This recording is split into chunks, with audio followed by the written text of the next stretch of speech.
Om Namo Bhagavate Vasudevaya.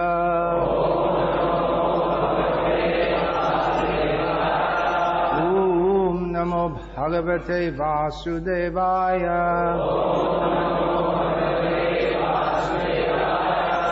Om Namo Bhagavate Vasudevaya.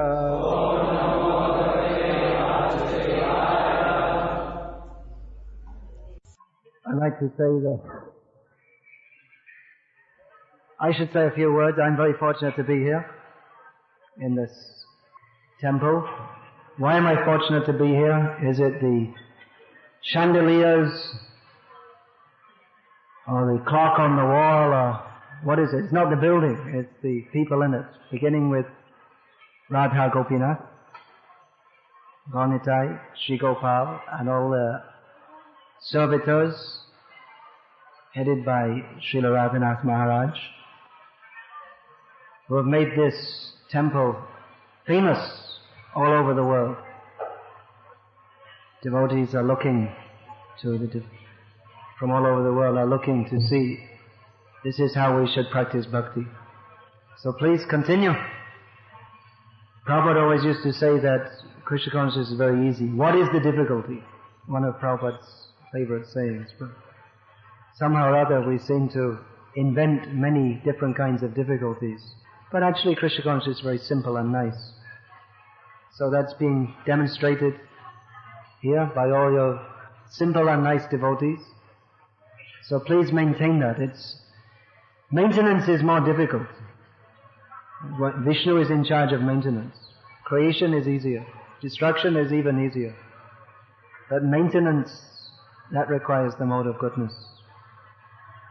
So please maintain this standard for all generations to come, and in this way keep on inspiring the devotees on the path back to Godhead. Bhagavad Gita as it is, chapter 18, text 66, translation and commentary by His Divine Grace, Srila A.C. Bhaktivedanta Swami, Prabhupada, founder Acharya of ISKCON. Sarvadharman parityajya Mamekam sharanam vraja Aham tvang sarva papebhyo Mokshayishyami ma shuchaha. Translation. Abandon all varieties of religion and just surrender unto me. I shall deliver you from all sinful reactions. Do not fear. Want to read this? Purport by His Divine Grace A.C. Bhaktivedanta Swami Prabhupada. The Lord has described various kinds of knowledge and processes of religion. Knowledge of the Supreme Brahman, knowledge of the Super Soul, knowledge of the different types of orders and statuses of social life, knowledge of the renounced order of life, knowledge of non-attachment, sense and mind control, meditation, etc. He has described in so many ways different types of religion. Now, in summarizing Bhagavad Gita, the Lord says that Arjuna should give up all the processes that have been explained to him. He should simply surrender to Krishna. That surrender will save him from all kinds of sinful reactions. For the Lord personally promises to protect him. In the 7th chapter, it was said that only one who has become free from all sinful reactions can take to the worship of Lord Krishna. Thus, one may think that unless he is free from all sinful reaction, he cannot take to the surrendering process. To such doubts, it is here said that even if one is not free from all sinful reactions, simply by the process of surrendering to Sri Krishna, he is automatically freed. There is no need of strenuous effort to free oneself from sinful reactions. One should unhesitatingly accept Krishna as the supreme savior of all living entities. With faith and love, one should surrender unto him. The process of surrender to Krishna is described in the Hari Bhakti Vilas Anukulyasya sankalpa pratikulyasya varjanam rakshishyati iti vishvaso goptrutve varanam tatha atmanikshepa karpanye shadvidha sharanagatihi. According to the devotional process, one should simply accept such religious principles that will lead ultimately to the devotional service of the Lord. One may perform a particular occupational duty according to his position in the social order. But if, by executing his duty, one does not come to the point of Krishna consciousness, all his activities are in vain. Anything that does not lead to the perfectional stage of Krishna consciousness should be avoided. One should be confident that in all circumstances, Krishna will protect him from all difficulties. There is no need of thinking how one should keep the body and soul together.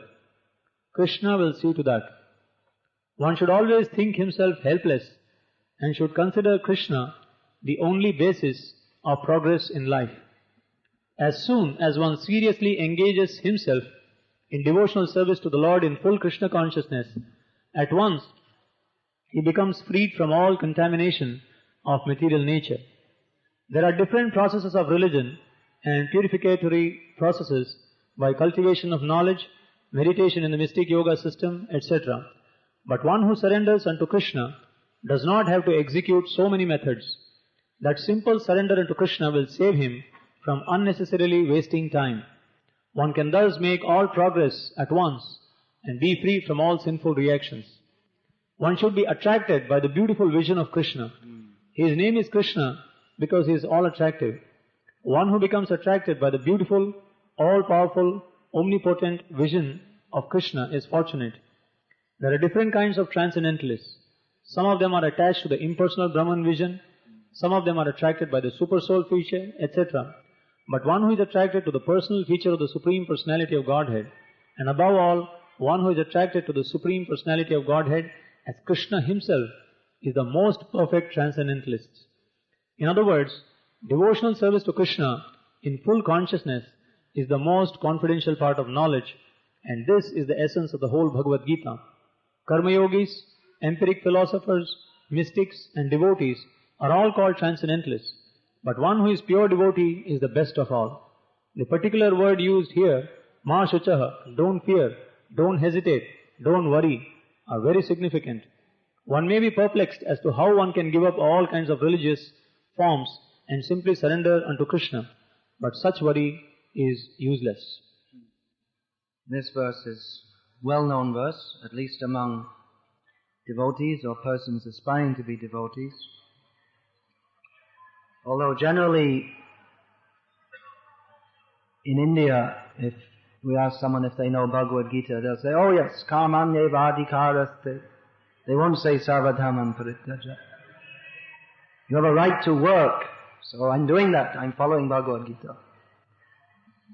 So this actually is the message of Bhagavad Gita, that you have a right to work is not really the message of Bhagavad Gita. It's stated in Bhagavad Gita, but it's not the message, it's not the all in all.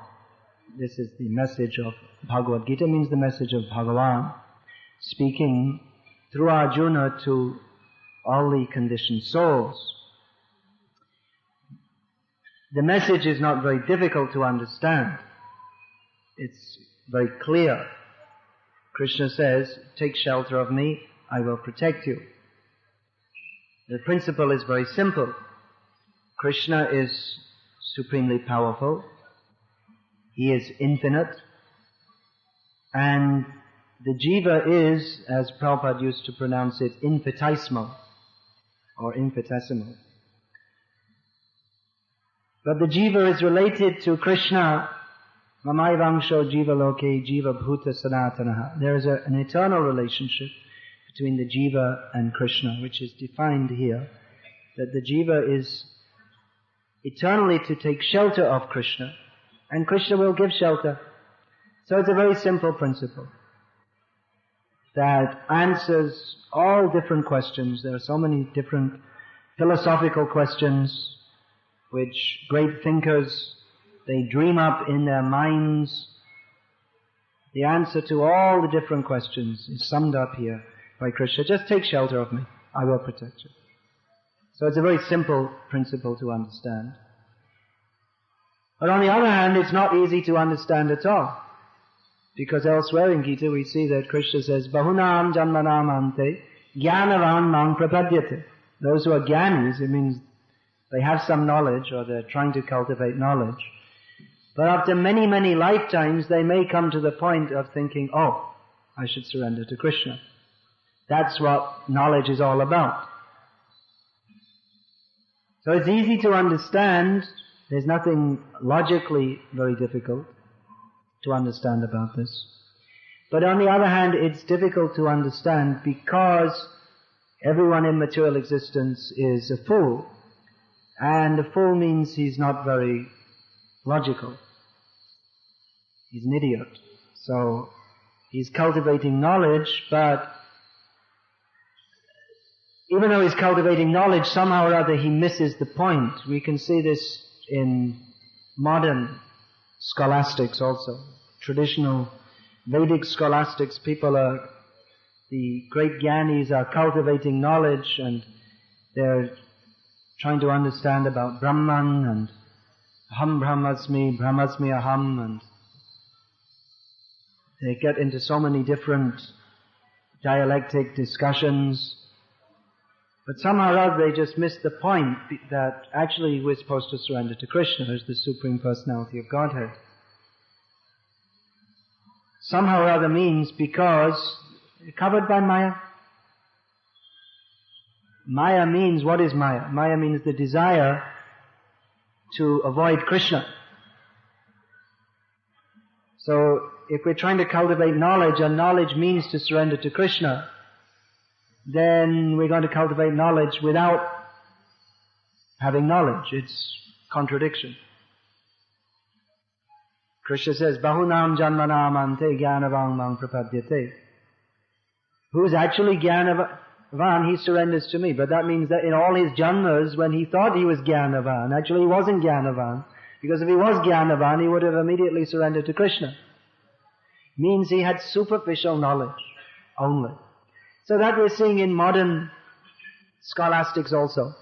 We find many very intelligent people who have tremendous brain power and they're making up all these incredible theories about the origins of the universe, and to even begin to enter into the understanding of their theories you have to be a brilliant scientist with a brilliant mathematical understanding, and unless you're really extremely intelligent and well trained you can't even begin to understand their theories. They're very intelligent, no doubt, but they miss the whole point that actually aham sarvasya prabhavo, everything comes from God. They don't even begin to think that, well, maybe someone made it all. They don't even begin to think, that example I gave, I think last time I was here, I give it in many places, that even to make this little thing here, actually it's a different one to last time, but it looks the same. Even to make this thing here requires so much intelligence and design and effort, and you could write a whole encyclopedia about Bhakti Vikas Swami's drinking water dabba. How it came into being. What it is, what it's composed of. So obviously it was made with a particular purpose. It was designed. It didn't come into being by a big explosion or a little explosion or millions of explosions, and you can do explosions and implosions and all kinds of things from now until the end of the world, and you still won't get this. Because it requires some intelligence and specific purpose to make. And it's a very simple thing. So how can we think that the whole universe just came out of an explosion? It's absolutely stupid. We are maybe impressed by the intelligence of the scientists, but it's even more impressive is how incredibly foolish they are. At the same time as being intelligent. They are intelligent. But at the same time they're just astronomically foolish. Because they can't understand the simple point that even to make this little thing here requires intelligence, purpose, effort, consciousness. So the whole universe doesn't come into being by chance, but they don't even consider it. So, why can't people understand that we have to surrender and take shelter of Krishna? Because there's a simple point. There's nothing intellectually difficult here. There's nothing, it doesn't require big brain power to understand. But it's a matter of attitude. And because most people, actually everyone in the material world is a rascal, that's why we're here. Because we have deliberately chosen not to surrender to Krishna. Therefore we can't understand. We cannot understand because we don't want to understand. And therefore, Krishna supplies us the intelligence by which we have faith in that which is not worth having faith in. Yo yo yang yang tanang bhakta shradhayachitam ichchati tasya chalang shradham tameva vidatamyaham. Krishna says in the matter of demigod worshippers, and it applies in any field of faith. Everyone has some kind of faith. Shraddha meo yang purusha. Every living being has some kind of faith. The faith of those who believe in demigods, how do they have such strong faith when it's not a fact, it's not true? But Krishna gives that faith, achala shraddha, immovable faith. I mean, they're very strongly convinced. So whatever it may be, someone is very strongly convinced that there is no God. Well, where do they get that strong conviction from? From God Himself. Where do they get the intelligence to dream up all their theories? They get it from God Himself. He supplies everything. Some people say, I don't believe in anything. Well, do you believe what you just said? It's a logical contradiction. Or you say, well, I just can't put my faith anywhere. Well, when you're eating, you put your faith there. You're eating something. You have faith that it's not poisoned. Or when you're walking on the street, you have faith that the earth will support you. So actually, if we explain Krishna consciousness very simply, logically, straightforward, as Prabhupada used to say, any gentleman will accept. But people are not gentlemen. They have a facade that of putting on a suit and tie and some perfume under their arms, and this makes them a gentleman. But they don't want to accept Krishna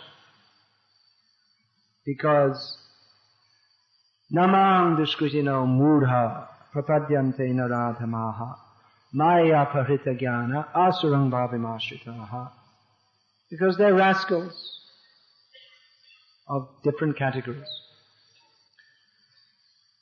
So one can surrender to Krishna when he's free from all these contaminations. Vitaraga bhaya krodha manmaya mamupashritaha Bhavo jnana tapasa puta madbhavamashitaha. Who has taken shelter of Krishna? Here we have this word, sharanam. Ashrita, those who are taking shelter. Those whose consciousness is purified, being freed from attachment, fear and anger. Becoming purified by knowledge and renunciation. Krishna says, many such persons have come to me. In one place in Gita, Krishna says, Manushanam sahasreshu kaschid yatati siddhaya yatatam api siddhanam kaschin mang veti tatvataha. That hardly one person in thousands is thinking about self-realization, and of those who are thinking about self-realization, hardly one understands me. But again Krishna says, many have come to me, becoming purified by knowledge and renunciation, being freed from attachment, fear and anger. This is the condition of material life. So it is possible to become Krishna conscious, but generally people don't become Krishna conscious. Mostly people are dvipagda pashu. 2 legs, 2 hands, They're speaking like human beings, yes sir, no sir, but not surrendered to Krishna. Their business is ahara nidra bhayo maitunam cha, eating, sleeping, mating and defending. So most people, they have no interest in any spiritual life. Or most people who are born in human form, they're not born within Vedic culture. Actually, human culture begins with Varnashram culture.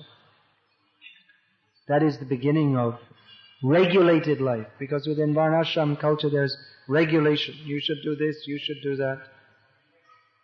And you'll find so many things that the smartas do, or they used to do. There used to be smartas who were not just by name smarta, but they actually used to follow smriti, which is why they're called smartas.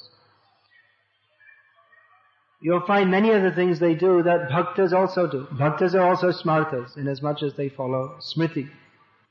But generally we use the term smarta to mean someone who thinks that, well, we'll follow the rules and regulations in the Vedas, and as a result we'll get elevated to higher planets and we can enjoy, and then later on we can become interested in mukti. Later.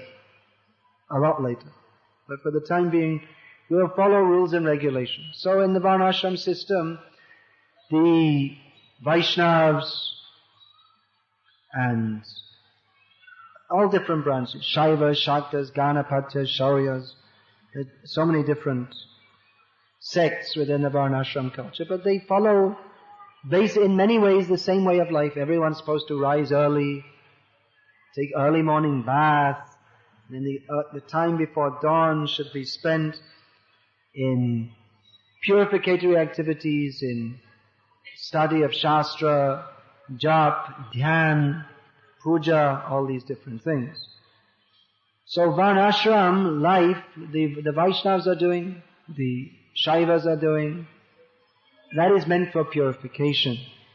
So actually human life begins with following Varnashram culture. But most people who are following Varnashram culture means they're following the Vedas, or Vedic injunctions. Smriti derived from the Vedic Shruti. But mostly they're doing what for some sense enjoyment. It means they have the same motive as the demons actually. But they're following all the rules and regulations thinking that, yes, we'll follow the Vedas and we'll enjoy life in a more civilized and cultured way, and we'll avoid hellish punishments. If we do something wrong, we'll do some prayaschita, some atonement, and in this way we'll balance our punya and our papa, and we'll do more punya, and then we'll enjoy more in future. So it's actually not a very elevated concept. Even following all the Vedic rules and regulations, if one is simply thinking that at the end I will enjoy sense gratification, then it's not a very elevated concept. So one who becomes more advanced by following the rules and regulations of Vedic culture, the very lifestyle of Vedic culture, rising early, taking early morning bath, chanting Vedic hymns, even if the Vedic hymns are in supplication of different demigods, still they are purifying to the consciousness in as much as they are Vedavakya. And even if one performs with a different kind of attitude that, let me get some sense gratification from doing this, still the general effect is that it elevates one, at least helps to bring one up to the mode of goodness. So the Vedic lifestyle is purifying, and if by following all these rules and regulations of cleanliness and purity, whenever you touch something unclean, then you perform achaman, and you make, especially those who are in the Brahmin caste, those who are performing puja, they're very punctilious to remain clean and pure. So in this way the consciousness may become somewhat cleansed. And when the consciousness becomes somewhat cleansed, then one can start to see that actually everything in this material world is miserable, which should be clear. because everyone is experiencing that at every moment. But because our consciousness is not clear, we don't see what is obvious.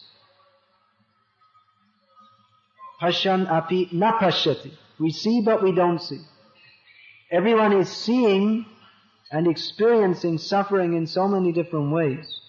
But at the same time we don't see. Prabhupada gave the example of smashan vairagya. That when a relative dies, you go to the smashan ghat, and the body is burned, and as all this you're seeing the body is burned, and you think, oh, that was my father, that was my grandfather. And then you think, oh, I'm also going to be there someday. So everything is temporary. What is the use of it? So you're thinking like this, all these elevated thoughts. And then you walk up, and then you're chatting to your relatives, or how are you doing? Well, actually my business is, and you forget, he burned. Anyway, we can enjoy now. So, smashan vairagya. For a short time, one is thinking, what is the use? I should be detached from all these things. But then again, now I have to go. Let's get on with life. Let's get on with the reality. Not thinking that reality, as we are conceiving of it, ends with that burning. So someone who becomes somewhat purified, then he may become interested in studying the Jnana-kanda section of the Vedas, which is quite different to the Karma-kanda section, in as much as it is concerned with Jnana or differentiation. Jnana begins with differentiation between spirit and matter. Even though in Karma-kanda one is superficially aware of the transmigration of the soul from body to body. Superficially aware means he knows that's what he's performing punya karma, but he's thinking that I will go to, in my next life I'll be in Swarga Loka. So he knows I'm not the body, but he's thinking I'll get another body. I'm not enjoying in this life, but I'm going to enjoy in the next life. So, do your austerities, enjoy later on. So his knowledge is covered by Maya. But when one comes to Jnana-kanda section, then he becomes cognizant of the miseries of material life and no longer desires to enjoy in this world or in the heavenly planet, on this planet or in the heavenly planets, but becomes interested in Brahma Sokyam Tvanantam, unlimited spiritual bliss. However, still envy is there. What is the cause of our incarceration in this material world? Envy of Krishna. So even though one is thinking of getting free from material life, still he's envious of Krishna, which is a contradiction. Because the very cause of our material existence is envy of Krishna. But he's becoming interested in spiritual knowledge. So the Jnana-kanda, the Upanishads, they mostly start off with indirect descriptions of spiritual existence. Indirect means there's indication of the Supreme Lord, but except in a few more fortunate Upanishads, it's not very clearly stated. Not very clearly means it's clear enough. Just like we have Ishavasya idang sarvam. That's pretty clear, isn't it? The first Upanishad, first line, first word, is that everything is under the control of God.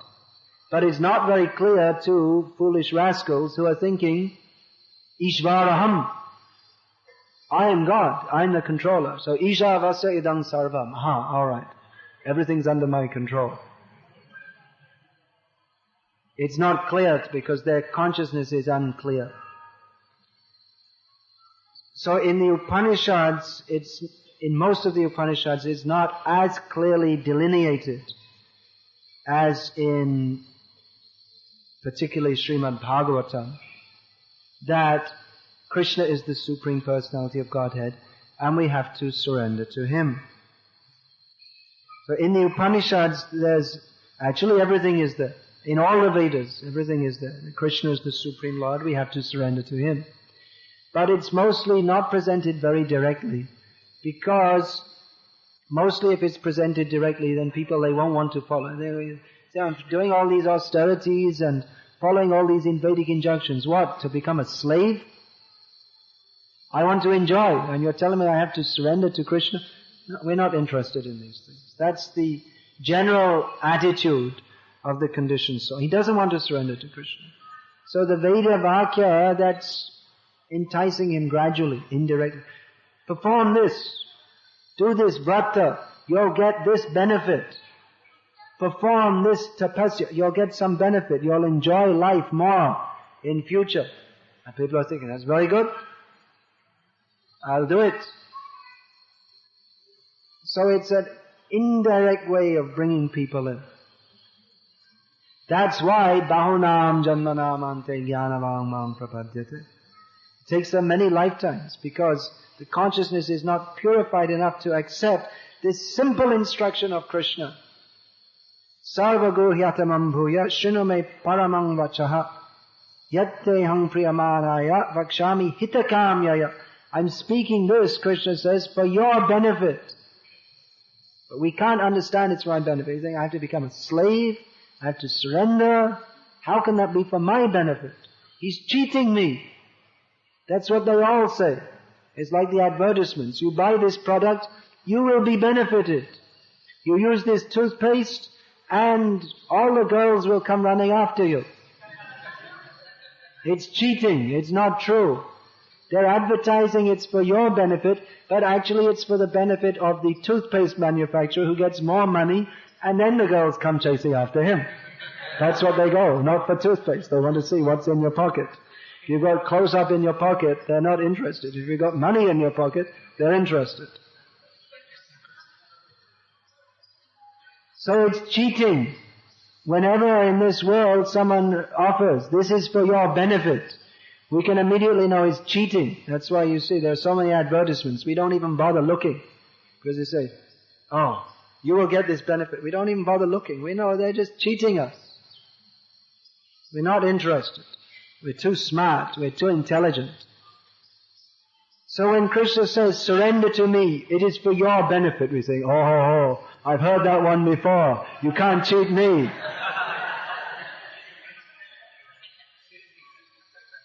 So it actually takes very purified intelligence to understand that actually it really is for our benefit to surrender to Krishna.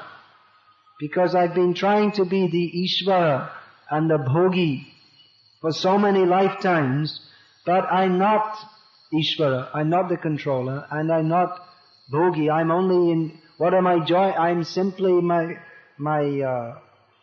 karma phal Bhogi. Ishvaraham aham Bhogi. I'm Anishvaraham aham karma phal Bhogi. That is our position. We're simply enjoying and suffering the results of our karmic activities. So after many, many, many lifetimes, or if one is very fortunate, immediately, one can surrender to Krishna. This is the topmost instruction. After one goes through all the karma kanda, jnana kanda, then one can finally come to this point of accepting Krishna, reading all the Upanishads, and here we have the essence of all the Upanishads.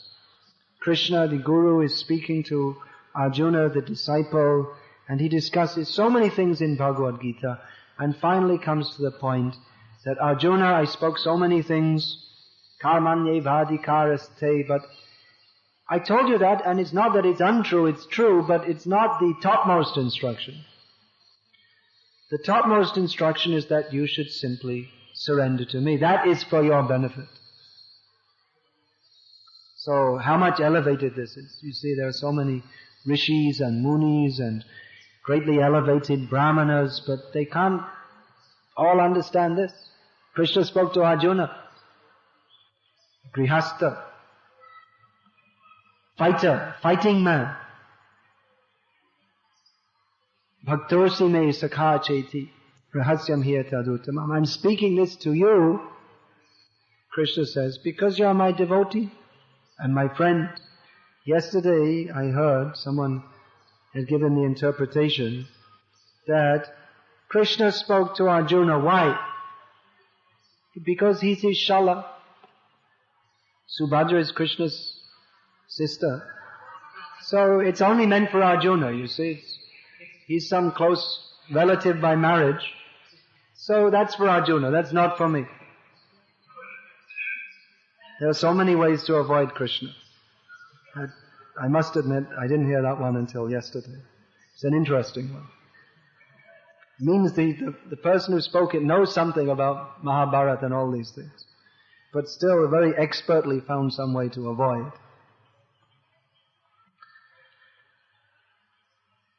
So this, how much elevated instruction. We see so many yogis, Durvasa Muni, such a powerful yogi, so many disciples. He's so powerful, he can travel all over the universe in 1 year. But he's not as powerful as Ambarish Maharaj became by surrendering to Krishna. Here, Krishna says, surrender to me. Now it's very interesting, he's telling Arjuna, you surrender to me and I will protect you. Mame kam sharanam vraja. You take shelter of me. But actually in this circumstance, Krishna is Partha Sarathi. He's the chariot driver. So in the relationship between the charioteer, the charioteer and the Rathi and the Sarathi, the passenger, and the chariot driver in a battle, then who is being driven? Or the fighter. Why is he driving the chariot? So that the passenger can shoot arrows. He doesn't have to control. If you're controlling the horses, it's very difficult to fight at the same time, unless you have 4 arms. But most people don't, only Krishna. So you need a chariot driver. So who's driving the chariot, he can't fight. And there are so many arrows coming. So who's shooting the arrows?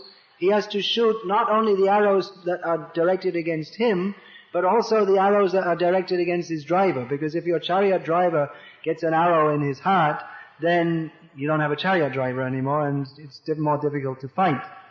So you have to protect him also. So actually the fighter on the chariot, he has to give shelter to the driver. So in this circumstance, Krishna is superficially taking shelter of Arjuna.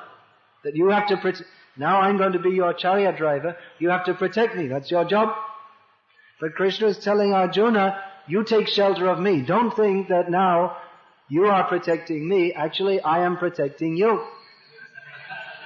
And if you have any ability to protect me, it's only because I gave it to you.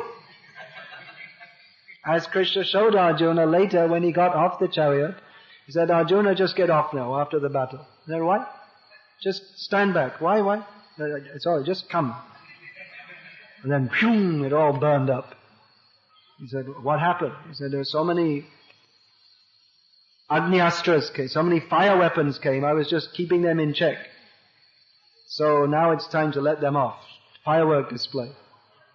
Diwali. So Krishna was protecting Arjuna. But Arjuna superficially is protecting Krishna. Actually, many people think that, well, Krishna, he showed the Vishvarupa. And this is the ultimate. You see, the many forms, so many different forms are all seen by Arjuna in one place. But Prabhupada describes in one of the purports that actually, when Arjuna saw this, not in one of his purports, in a letter, Prabhupada described that when Arjuna saw the Vishvarup, actually, in his bhakti, he came down. Because, what is he saying? That, hey Krishna, hey Yadava, hey Saketi, I used to say like this to you. Hey Krishna, hey Yadava, hey, you're a Yadava, I'm a Pandava, I'm better than you. higher caste. Hey, Saka, hey, oh my friend, hey, come and have a look at this, Krishna.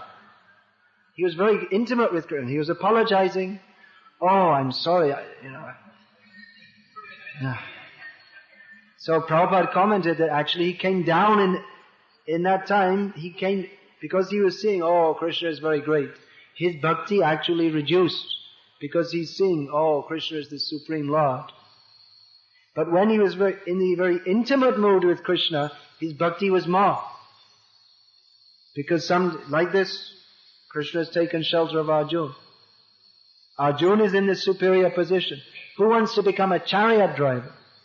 You see, Karna, he used to be insulted. That Draupadi at the Swayamvar, she said that, yes, I'm very happy to see all the kings here today who have come to contest to get my hand. But, I'm not going to marry any son of a chariot driver. And Karna was standing there, Radha, son of Radha, means he was known as the son of a chariot driver, which is considered Shudra caste. So, the daughter of a Kshatriya, Draupadi, said, I'm not gonna marry any chariot drivers. So it's considered a very low position. But Krishna became the chariot driver of Arjuna because bhaktosi me sakachit, because you're my friend, you're my devotee. So this also gives us some clue why Chaitanya Mahaprabhu superficially rejected this verse. You know that Chaitanya Mahaprabhu, he met with Ramananda Rai, who was also superficially a Shudra, and Chaitanya Mahaprabhu, and a Grihastha.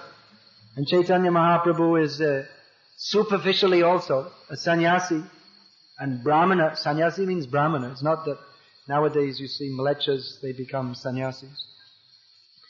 But those days, sannyasi means he has to be Brahmana caste. So Chaitanya Mahaprabhu was listening to Ramananda Rai. What is sadhya sadhana tattva? What is the goal of life? That's one thing. And then how to attain it. So Ramananda Rai gave so many examples from Shastra. Varnashrama charavata purushena parapuma. Vishnur aradyate panta. Nanya tatto shakaranam. This is Shastra. That one should follow the Varnashram system. There is no other way to satisfy Lord Vishnu but this, according to Vishnu Purana. Chaitanya Mahaprabhu said, Eho Bhajya. This is external. It's in Shastra. Chaitanya Mahaprabhu said, that's external. So Ramananda Rai said so many things, and he said, Sarvadhaman parityajamam ekam sharanam vraja. Aham tvang sava papebhyo mokshisha Mashucha. This is Krishna's topmost instruction in Bhagavad Gita. When you've been through Varnashram for many, many lifetimes, following the Jnana Kanda, you can finally come to realize we should surrender to Krishna. And Krishna himself says this is the topmost instruction. And Chaitanya Mahaprabhu, who is Krishna himself, says this is external. It's difficult to understand. He came to teach what Krishna had taught. He's only Krishna, he's Krishna himself. But he said, this is external. Eho bhajya. Aage kaho. There must be something more than this. Like this. So Bhaktisiddhanta Saraswati Thakur explained that, you see, if the father has to say to the son, you do what I say, it means, actually the son is not on a very high level.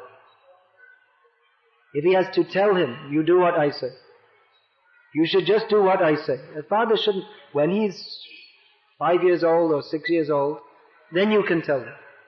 But when he's older and experienced, you shouldn't have to tell him. Oh, you should just do what your father says. Of course, nowadays we don't always recommend. Because if your father says, why did you stop to eat meat? Then we don't recommend to follow such a father. But the general direction is that the son should follow his father. So, Bhaktisiddhanta Saraswati Thakur explained that if the father has to tell the son, you do what I say, it means actually it's not a very advanced level. There's more. Now here we see Krishna is saying, take shelter of me and you will be benefited. But actually, this isn't on the platform of love. If you have to offer, you will be benefited. Then that's not love. What is love? Ashlishyava padritang pinashtumam adarshanam mamahatam karotu va yata tatava veditatu lampatoma prananatas evanapa. This is Chaitanya Mahaprabhu's last instruction. Here we have Krishna's instruction to the conditioned souls. And Chaitanya Mahaprabhu's last instruction to the pure devotees is to accept Krishna even if you find out that he's also a cheater, Lampart. Can't trust him. He says, I will give you shelter. Surrender to me, I will deliver you. It's true. Krishna will deliver us from material life and take us into spiritual life, which is Satchit Anandamai, full of eternal, full of bliss and knowledge. But what is that Satchit Anandamaya Avastha? That is on the condition of surrender to Krishna. So it's a trick actually. Krishna is saying, surrender to me, I will protect you. But if we surrender, that means we have to do whatever the Master says. So if the Master says, cut your throat, if you're surrendered, you have to do it. I'll tell you another story of Bhaktisiddhanta Saraswati, as you were asking. That they were driving up to Darjeeling, up the mountain paths. So they stopped along the way, and one of the disciples, Bhaktisiddhanta Saraswati Thakur, asked that, if I ask you to jump, will you jump? And it's off the mountain. Said, yes. And why? That's not very intelligent. If you jump, you'll break your head. Who's going to jump off the side of a mountain? He said, well, if you order me, you'll save me also. Prahlad Maharaj, surrendered soul. You won't follow your father Hiranyakashipu, we're going to push you off the edge of the mountain. Hare Krishna. He surrendered to Krishna. He doesn't know Krishna is going to save him. But anyway, if Krishna wants, then whatever. This is surrender. So surrender means that we're prepared to do anything. That is the platform of love. Adarshanam mamahatam, even if he kills me by not showing me. Even if I'm unhappy, let me do whatever is required for Krishna to be happy. That is happiness. And what is the happiness of spiritual life? Means simply to do what Krishna wants, even we may be unhappy. Actually, we won't be unhappy. What is the secret to, we want the ecstasy and the bliss of Krishna consciousness. How can we get that? Then we should try to do something, we should take all difficulties in Krishna's service. Generally in material life, we're always looking for some comfortable situation. So when we come to Krishna consciousness, we may think, I'll just arrange, I'll work for some time, I'll put the money in the bank, and then I'll just live very peacefully and quietly and chant Hare Krishna, and there'll be no problems. We'll make some arrangement where we can live very comfortably and chant Hare Krishna. Alright, that's good, that's nice. That's much better than being a gross materialist. But even better than that is to think that, no, I'll just do whatever is required to preach Krishna consciousness, or whatever is required to serve Krishna, even if I have to take so many headaches, and even if, whatever, you see, my health may be spoiled, just like Bhaktisiddhanta Saraswati Thakur. He's always talking about Krishna, and doctors advised, you're getting sick, you should stop speaking, you have to rest. And he said, well, it's better to be sick and speak about Krishna than to be healthy and not speak about Krishna. People used to ask him, well, how are you? He said, I'm fine, but only these stupid people come and tell me to stop talking about Krishna. That's the only problem. So this is a secret. If we take all difficulties to serve Krishna, then our health may break down, we may lose all our money everyone's going to walk out. I don't want to hear this. There are so many sadhus who are speaking. The art of living. How you can live very peacefully and have a balanced mentality, and how you can live a very happy life even though there's nothing in life to be happy about. But we'll teach you some kind of self-hypnosis or something by which you can think everything is wonderful when it's not. So people like these kind of swamis that they'll teach us how we can live very peacefully and we'll be happy, and we also say that, chant Hare Krishna and be happy, but you don't know. Krishna is a very tricky person. So in the beginning we say, yes, there's no problems in Krishna consciousness. Actually there are not. But there may be, superficially. It means that it may be to become Krishna conscious. It may be or it may not be. It's different in different circumstances. But it may be that to be Krishna conscious we have to sacrifice so many things, which is actually not sacrificing. But we have because we are attached, we have so many material attachments, we think that now I have to sacrifice this and I have to sacrifice that. We don't understand that actually nothing belongs to me anyway. But there may be so many difficulties we have to undertake. But that is required to surrender to Krishna. To surrender to Krishna, we have to give up all material attachments. We don't give up anything material because we don't have anything material, but we have attachments. Attachment means we have the sense of thinking that this thing belongs to me. So actually we have nothing to give up except the false concept of thinking that I have something to give up. But actually we don't have anything anyway. So that is how to take shelter of Krishna. Really to take shelter of Krishna, if we're thinking what benefit I will get from it, then we can never properly take shelter. Because really taking shelter of Krishna means to give shelter to Krishna. That means that Krishna, just like with Arjuna, he actually wants to take the position of being sheltered by his devotee.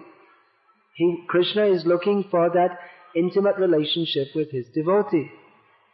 Krishna is giving shelter to his devotees, but we see what is considered the higher rasas, the 5 rasas, the Shanta rasa, it's hardly any rasa at all. It's just appreciating Krishna. Then Dasya ras, one is serving Krishna, appreciating Krishna is greater than me. Then Sakhya ras, one may be a friend of Krishna, but at the same time thinking, oh, Krishna is God, he's also my friend.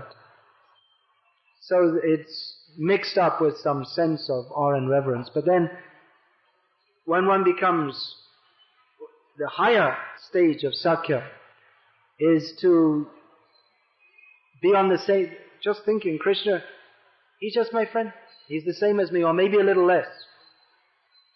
See, Krishna's pretty strong, but I think I'm stronger than him. When we wrestle, sometimes I win and sometimes he wins, but I think I win more times than he. Krishna's holding the Govardhan hill. Yeah. See, you're taking so much trouble, Krishna. Why don't you just let us do it? You see, some other one, we love you, Krishna. We don't want you to take so much trouble. You're already holding it so many days. Why don't you let Subal or Sudam or anyone else can do? I think you see, if Krishna can do, we can also do. They're thinking like that. So, Vatsalya ras. It's not that Mother Yashoda, she's bowing down and offering obeisances to Krishna. She's chasing him with a stick. And Krishna is running for shelter, but there is no shelter. He has to be punished. Who can punish Krishna? Krishna likes that more than the servants. And what to speak of in the Shringara ras, where Krishna likes that the lovers of Krishna, they may reject Krishna, that Krishna, he wants to meet Radharani, but she's refusing. I've had enough of that rascal. I spoiled enough of my life. Take him away. Don't let him come anywhere near me. So that is the position of love. Love means that there's no, when there's very intimate love, then he's not thinking what benefit I get from the other. He's simply thinking how I can benefit the other. So here Krishna says, take shelter of me. You will be benefited. This is the topmost instruction for the conditioned soul who has this perverted consciousness that everything should be for my benefit. Egocentricity. Everything revolves around me. But the question of love begins when we stop thinking that what benefit can I get from Krishna? When we think, how can I do something which is pleasing to Krishna? That is Krishna's right. How can we please Krishna? There are so many great devotees who are pleasing Krishna. And what can we do to please Krishna? What can I do? There's already gopis and Mother Yashoda and Nanda Maharaj and Devaki and Vasudeva and Uddhava and so many. What can I do? But Krishna says that Patrang pushpang phalang tayang yome bhakta prayachati tadahang bhakti uparitam ashnami prayatatmana. Krishna says, if you offer me with love and devotion a leaf of flower, a fruit or water even, I will accept it. Krishna promises, I will accept it. Mother Yashoda is offering me so many things. Devaki Mata is offering me so many things. Radharani is offering me so many things. But if you offer something, I'll accept it also.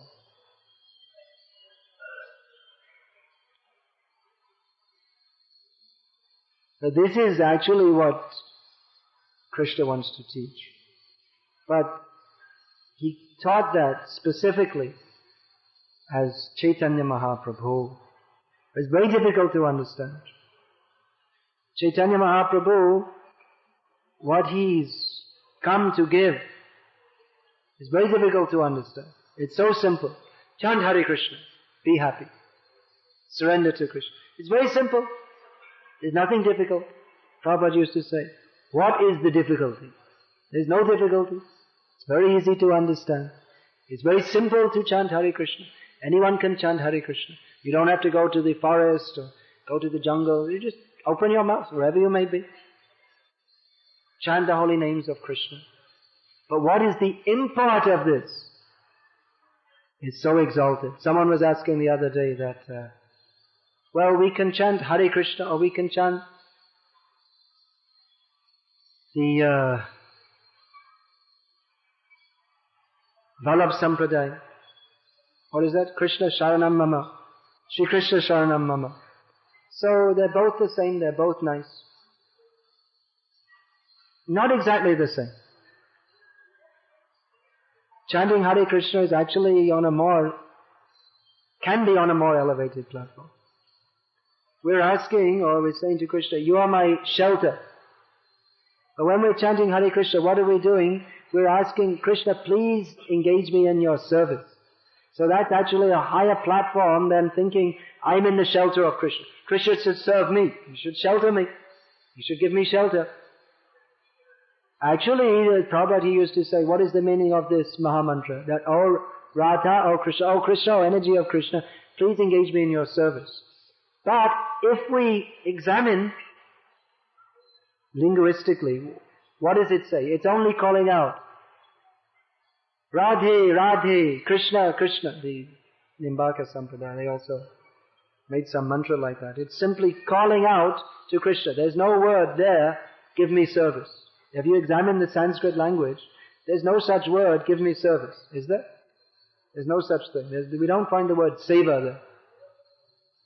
So why did Prabhupada say that the Mahamantra is calling out to Krishna, give me service, please engage me in your service? Because that's what it means. If we call out to Krishna, mostly people are calling out, oh Krishna, solve all my problems. Oh Krishna, you're supremely powerful, I've got so many problems, I don't know what to do. You're God, you sort it out. You said in Bhagavad Gita, you'll give me shelter, give me shelter. But on the platform of love, one is only thinking, how can I serve Krishna? So actually, if we're chanting Hare Krishna, if we're really calling out to Radha and Krishna in the way that Chaitanya Mahaprabhu taught us to call out to Radha and Krishna, if we're actually calling out to Radha and Krishna in our constitutional position as the jiva, as the servant of Krishna, then when we're calling out Hare Krishna, that means, oh Krishna, oh energy of Krishna, please engage me in your service. That is love.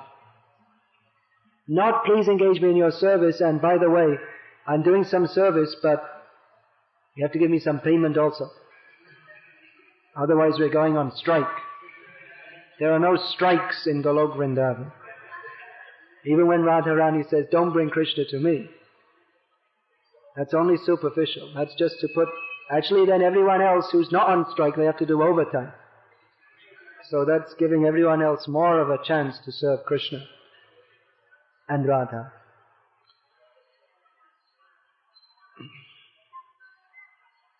So this is the platform of love, where one is simply thinking how to serve Krishna more and more and more, without anything else, without wanting anything you may want. That Chaitanya Mahaprabhu said that you give me some beta, that's Bengali word, means payment, salary. What is that? Prem-dham. We only want love of Krishna. Please give me the treasure of love. And what is that love? Love means seva. Love means service. So calling out Hare Krishna is a prayer for service, for love. But even if we're chanting Hare Krishna, we're not actually chanting Hare Krishna unless we chant without offenses. Otherwise we don't get prem-dham. Tabutanapai Krishna pade prem-dham. We won't get love of Krishna if we're chanting with offenses.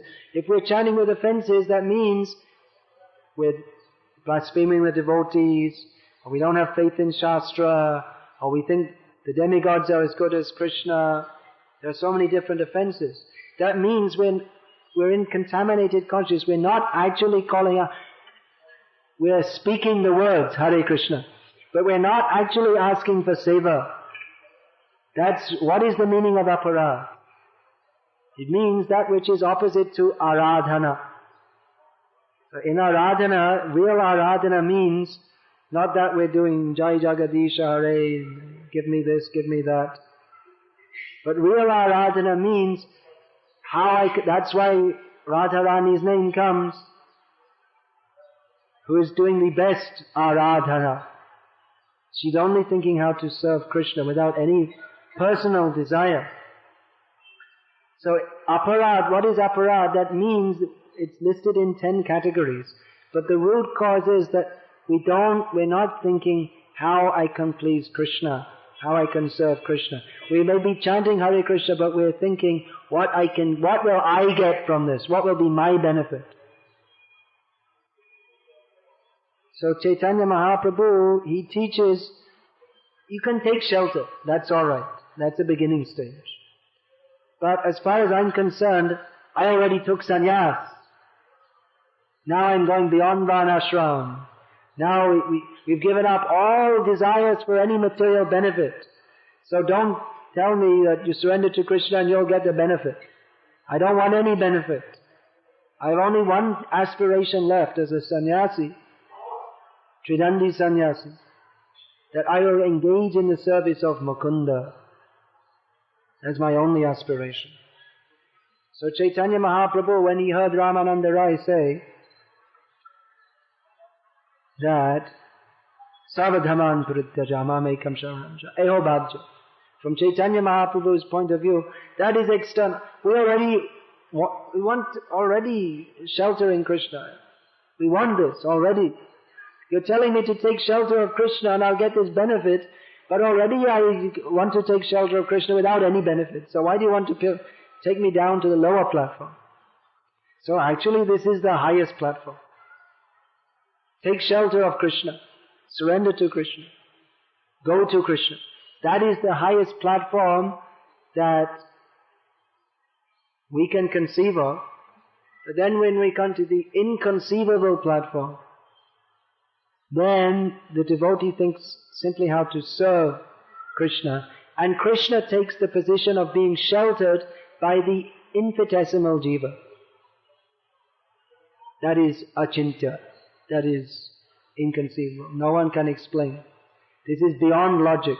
What Krishna here is saying is very logical. I am supreme. I already explained in Bhagavad Gita. You are a tiny little jiva, Arjuna. So you should take shelter of me and I will protect you. You have no power, I have all power. You should surrender to me, I will protect you. Very logical. But the platform of love is beyond logic. Where simply the devotee, he doesn't care if Krishna is God or not. You see the residents of Vrindavan. Krishna showed them so many times He's the Supreme Lord. Sometimes they used to discuss among themselves, oh, maybe He's God. Maybe He is. Anyway, look, it's time for Him, He's coming home now, let's get ready. He's coming home, we have to receive Him and make sure His bath water is ready and you have to feed Him and He's God. Oh yeah, okay, right. Wonderful. He's God, not interested. He may be God, but anyway, He's our son. He's our child. So this is what Chaitanya Mahaprabhu came to teach. It's so elevated that even many great Vaishnavas can't understand this. This verse we're reading today, Charam Shlok, in the Sri Sampradaya. They won't say this verse publicly because Krishna says in the next verse, Idam te na tapaskaya, na bhaktaya kadachna, na cha shushu shabeva chang, na cha me, na cha mam yo betuyati. Krishna says, this confidential knowledge should not be explained to anyone who is not my devotee, who's not following regulative principles, who's not austere. So they say, well, we shouldn't tell it. You see, if you listen to ISKCON devotees giving lectures, they'll say, Savadaman Parityaja. In Sri Vaishnava Sampradaya, they won't say. That should only be told to the devotees, not to everybody. It's highly confidential. Only when you're initiated and then you become more advanced, then they'll whisper in your ear. This is the topmost instruction. We're telling everywhere, surrender to Krishna. This is Krishna's instruction. This is the topmost instruction. Read Bhagavad Gita as it is. Get this topmost instruction. And then when you've read that, accepted that, then read Srimad Bhagavatam. And what will you understand from Srimad Bhagavatam? Krishnastu Bhagavan Swayam. You'll read the whole Bhagavatam dozens of times. You may start to begin to understand something. But we can properly understand if we read the teachings of Lord Chaitanya. Chaitanya Charitamrita. And Chaitanya Mahaprabhu came to reveal that which is in every syllable of the Vedic literatures. That we should love Krishna. But an ordinary person can't find it. Who can see ghee in milk? Only someone who knows how to take it out. It's there, but you can't find it. You may take milk, that's very nourishing, but you can't fry puris in it.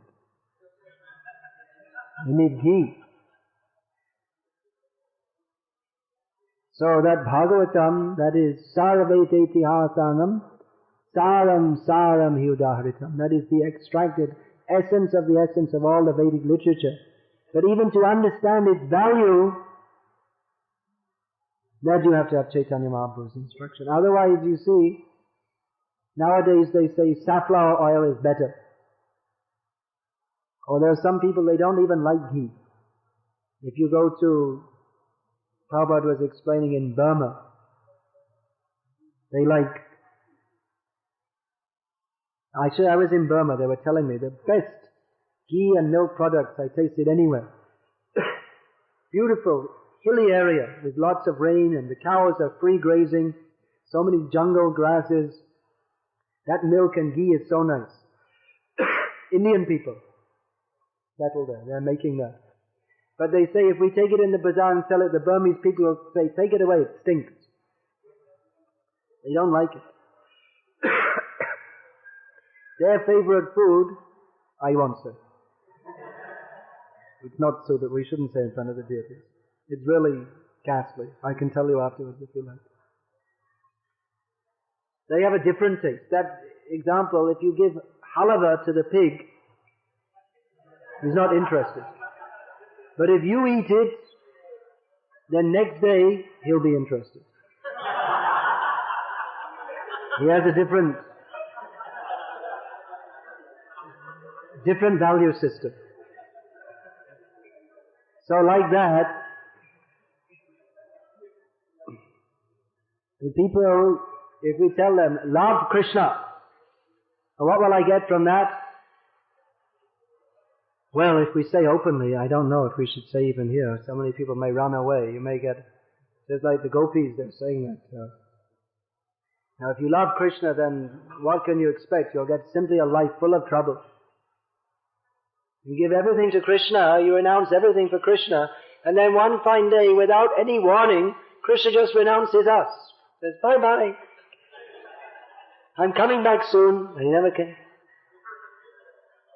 So if we tell people, oh, we're not interested. Swamiji, please, someone came to me the other day, what should I do? What should I do? That, I have some bad thing in my chart. No one will marry me. What should I said, I don't know. I can't help you. I didn't get married myself. I'm also a failure in that department. So I said, you can come and join me if you like. You're lucky. Krishna saved you. But he wasn't interested. He wasn't interested. So if we tell people that you chant Hare Krishna and then all your material attachments will go away and you'll have no more material life and all that. We tell people, you see, you can chant Hare Krishna and have a happy life at home. You think, all right, well, maybe. No, I don't want to give up my sense gratification. So we tell people, actually, you see, you're going to live happily at home and all this. It's all nonsense. What live happily at home? No one lives happily at home. You have to die anyway. But we tell people all these things. Yes, you don't have to give up anything and you just chant Hare Krishna and you can have a happy material life. There's no guarantee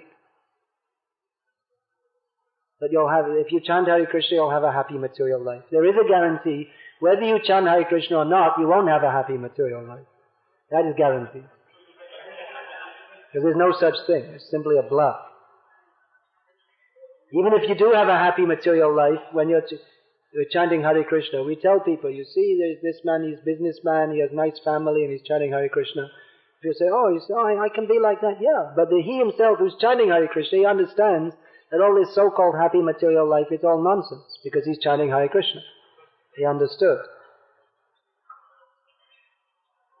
So most people, you see, it's very difficult for them to understand what Chaitanya Mahaprabhu has given. Such a high concept. Beyond surrender, love beyond surrender.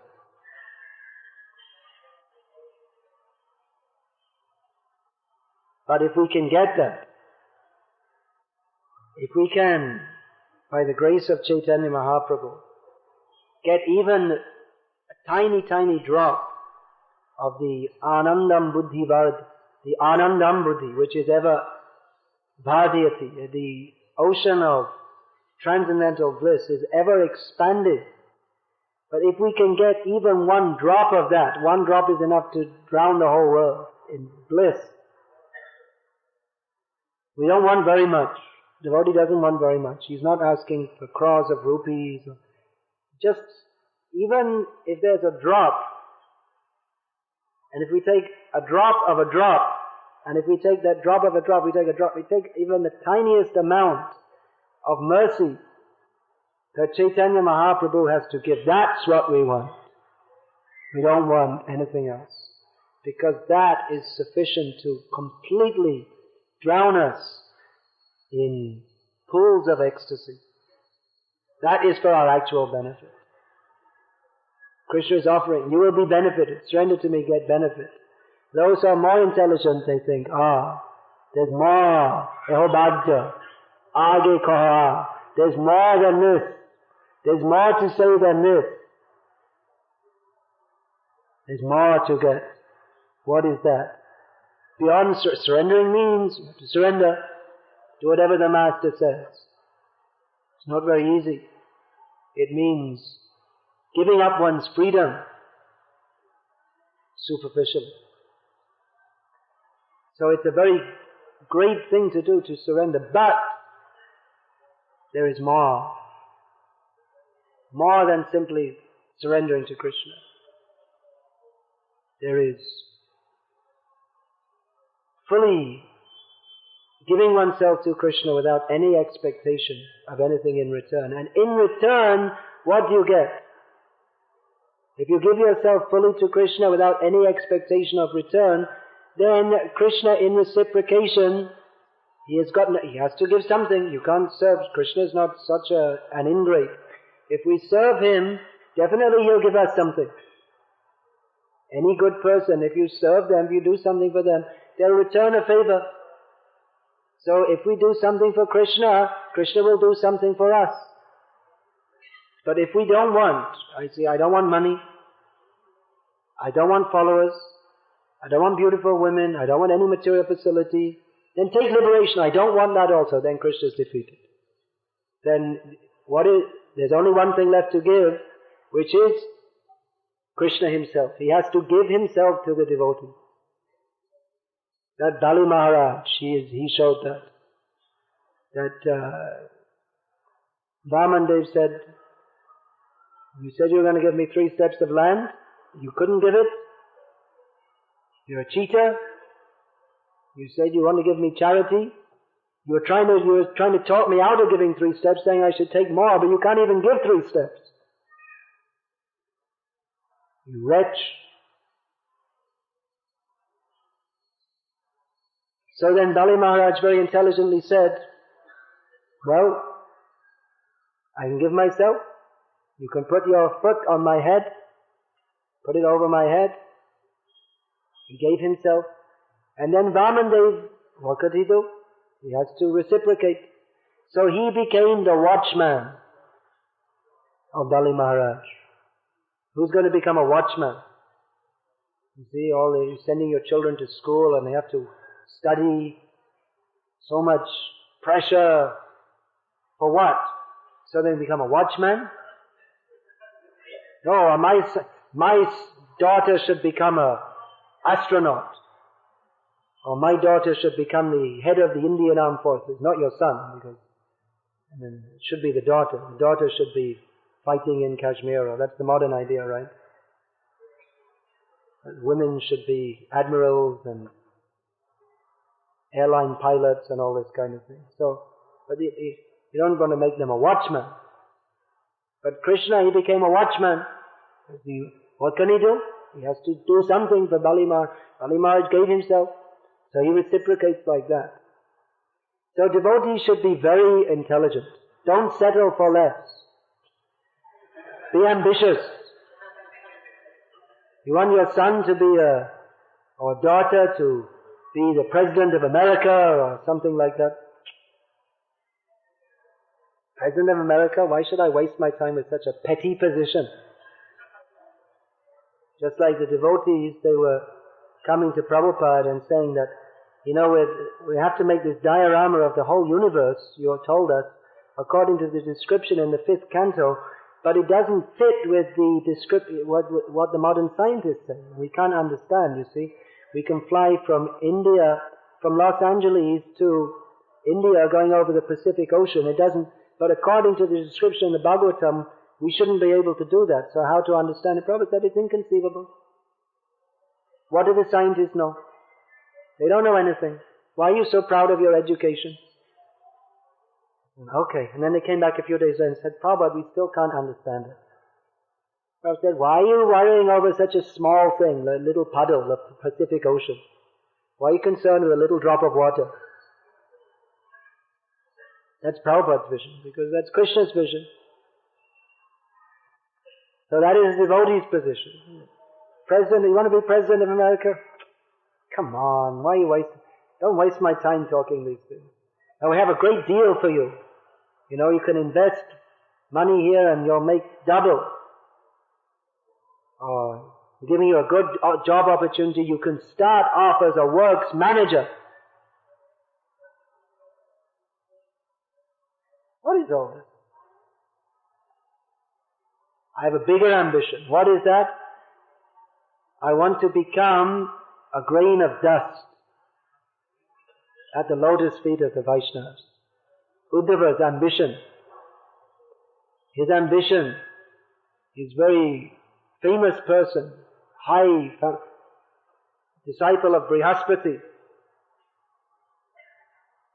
famous as the friend, the minister of the king of Dwarka, very high Kshatriya, very noble family.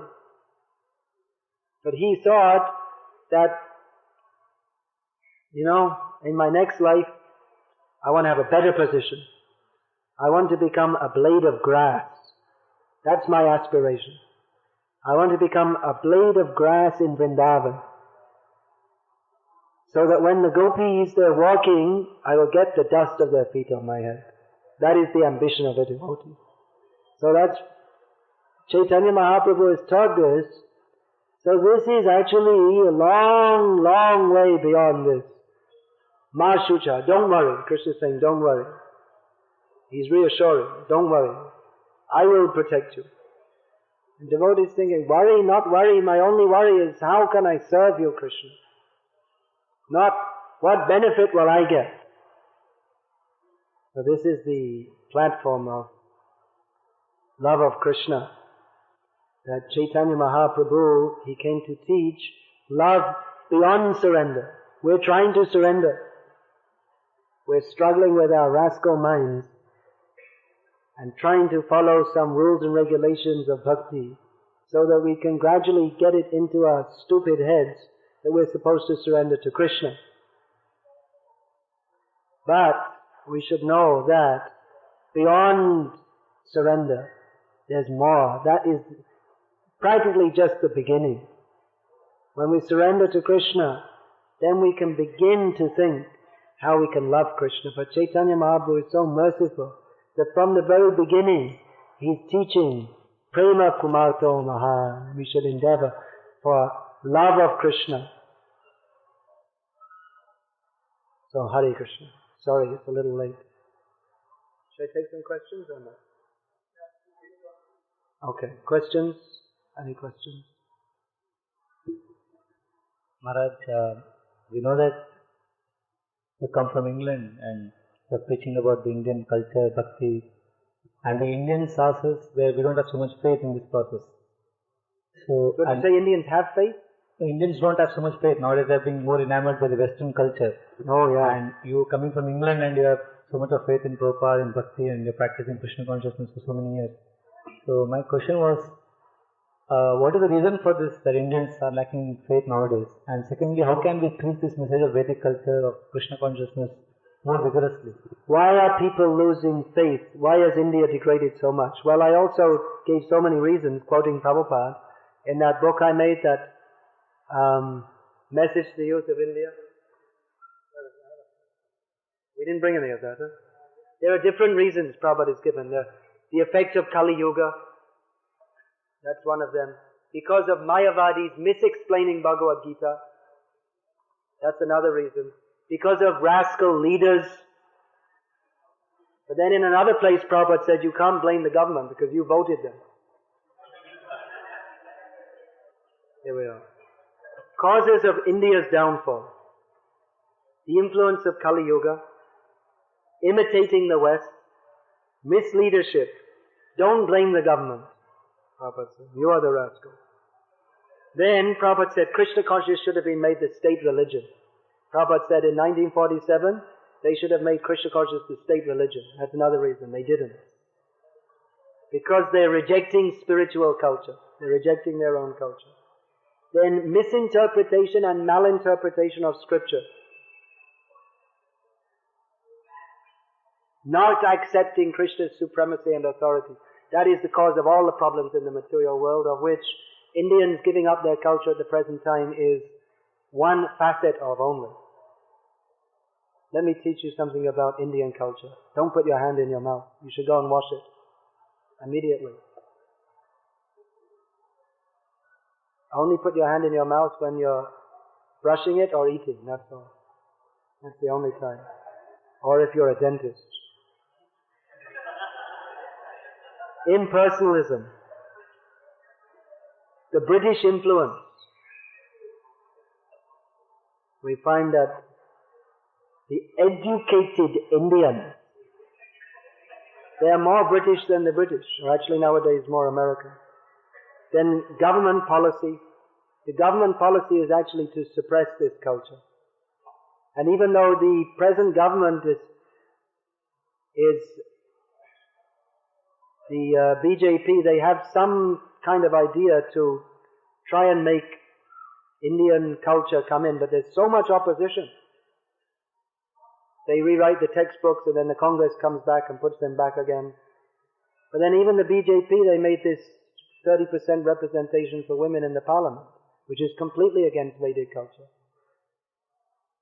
Sorry ladies, but it's true.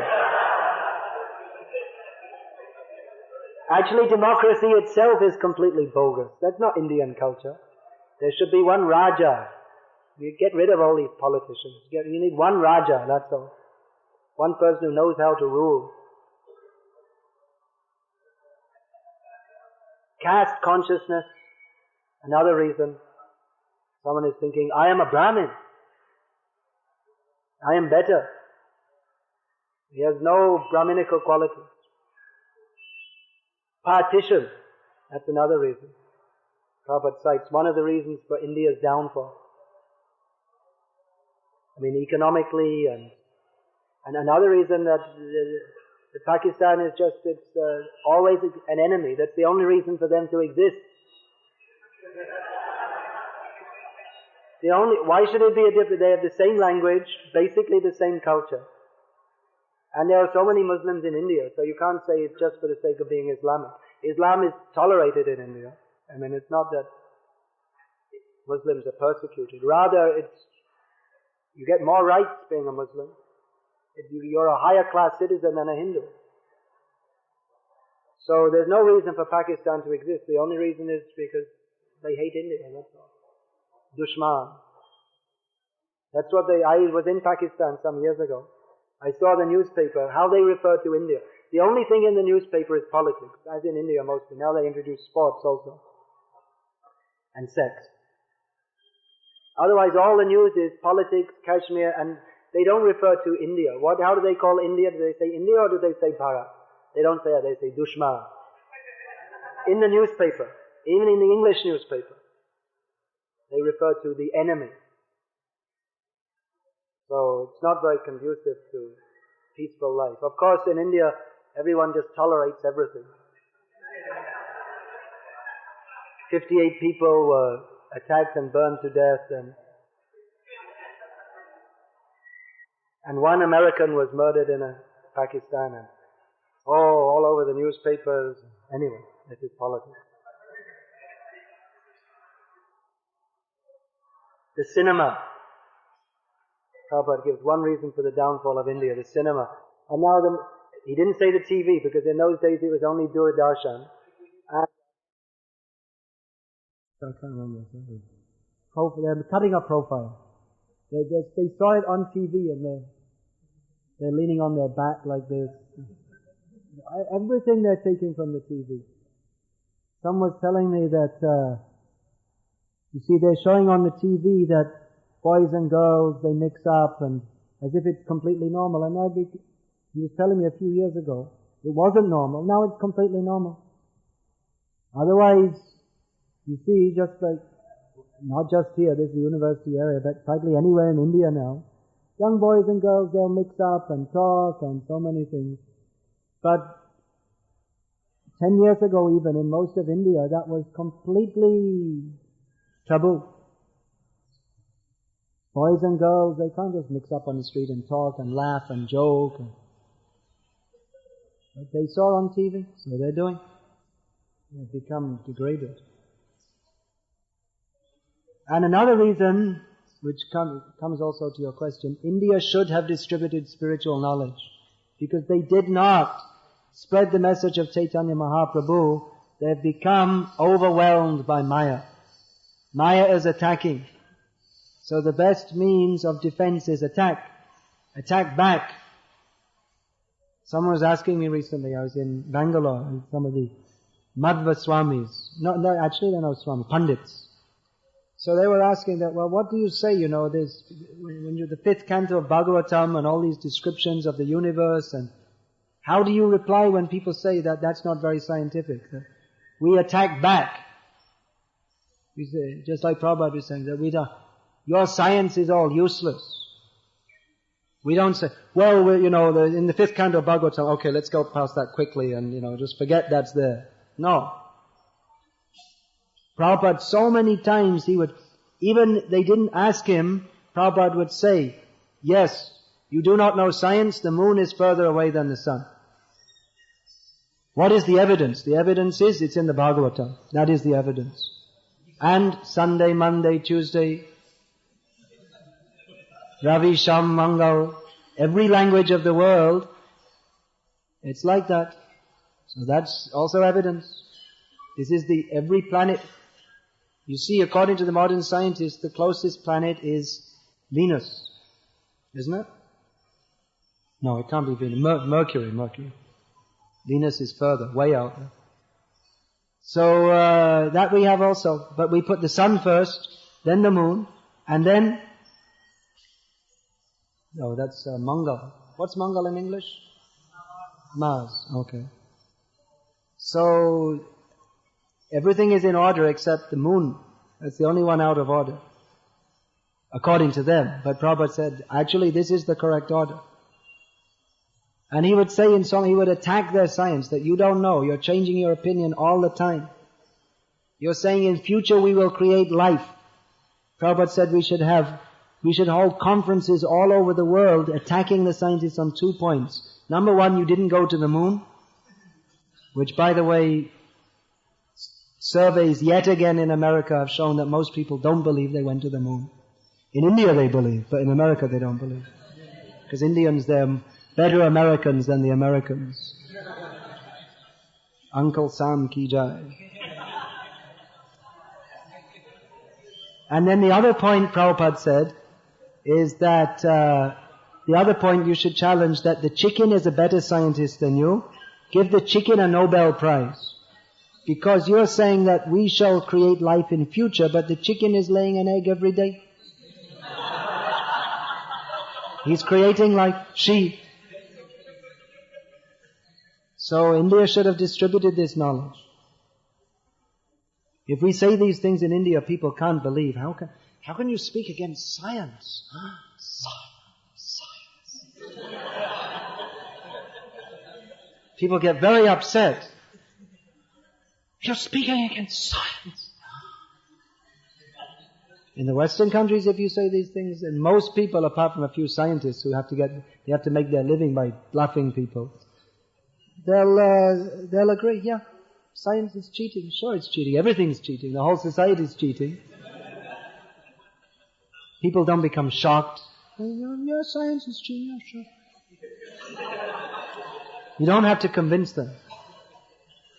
They know. So how to establish this Indian culture? Chant Hare Krishna. It's impossible, actually, to establish now Vedic culture. But by chanting Hare Krishna, by what is impossible can become possible. Otherwise it's impossible. But it's also impossible. You see, we have Mleccha, coming from Mleccha countries. And in India also everyone's Mleccha nowadays. Means those who don't follow the Vedic regulations. They may be very proud. I'm a Brahmana. They're also Mlecchas. Brahmana name only. But we're chanting Hare Krishna. We're following these things. We're trying to follow. So everything is possible by the chanting of Hare Krishna, by the sincere desire of the pure devotees. So all these things can be established by the power of bhakti. Dharmo rakshati rakshitaha. Who protects dharma is protected by dharma. So by bhakti, we can bring in all these things, and all this culture is only meant for protecting dharma. All this Indian culture, if at the end you become a Mayavadi, it's all useless. That's described. Once Prabhupada was discussing, he was in Germany, he had a long discussion in Sanskrit with a German professor.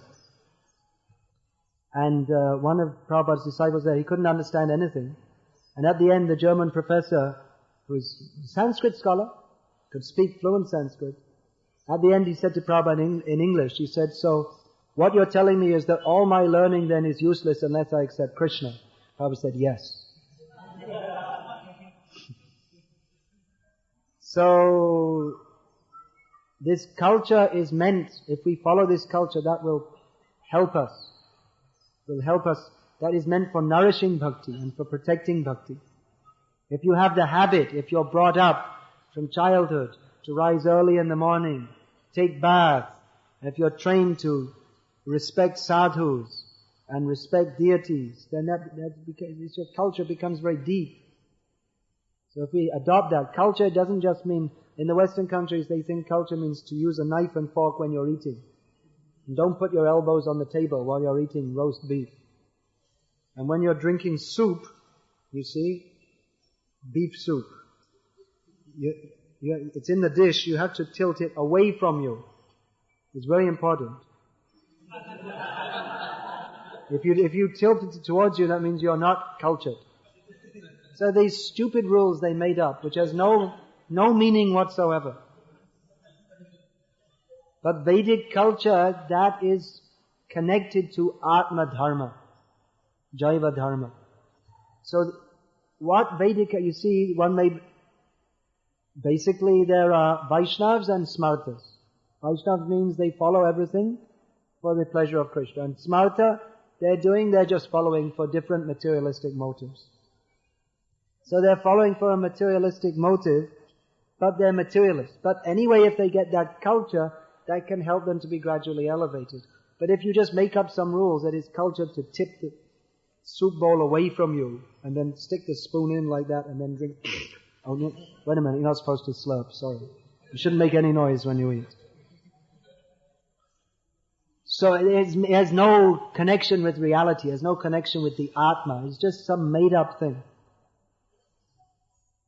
So Vedic culture, that is to gradually bring us to Atma Dharma.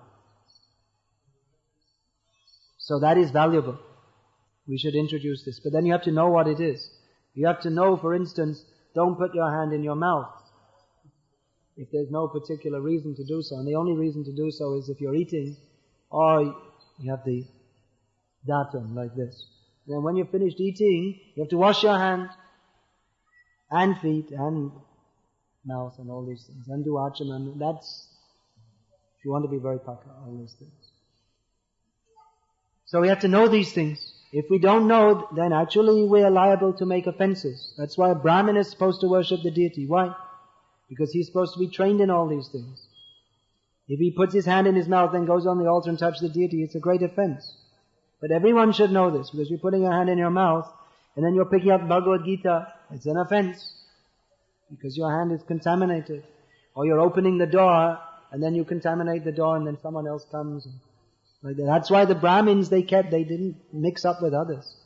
People were considered untouchable, because they had unclean habits. Why? Because the Brahmin had to worship the deity. So he has to remain clean. You can't just pass stool and then go on the altar. You have to take a bath. You have to be very clean. But people don't know these things. Pravriting cha nivriting cha janana vidurasuraha. What is to be done, what is not to be done, people don't know. They're not trained.